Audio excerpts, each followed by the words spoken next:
वर्णो खड्गहस्तः ॐ मोषणः परापरानिरुदी दुर्बणपतिश्रश्रुश्रः स्वाहा निरुदाय इदं नमः ॐ वर्णान्यते वर्णो देवता मकारूढः श्वेतवर्णः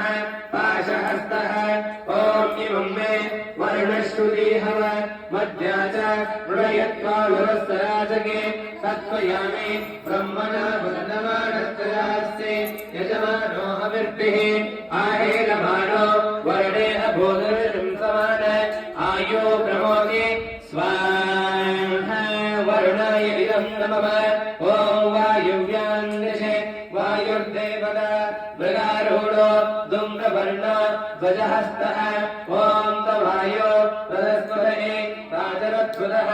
अवांश वृणीमहे स्वाहा वायवे इदं नमः ॐ कुबेरान्दिशे कुबेरो देवता नरारूढः पीतवर्णो ध्वजाङ्कुशहस्तः ॐ समोदीनं सोमो अर्वन्तमाशम् सोमो वीरं कर्मण्यं ददातु साधान्यां सदेयं पितृश्रवणं यो ददातस्मै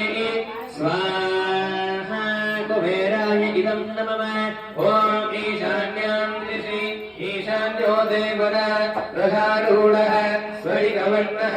त्रिशूलहस्तः ॐ तमीशानां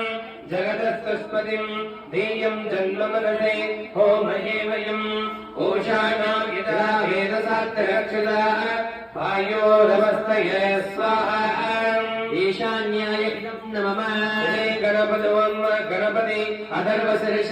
होमं करिष्ये ॐ भद्रं कर्णे विष्णोयामदेवाः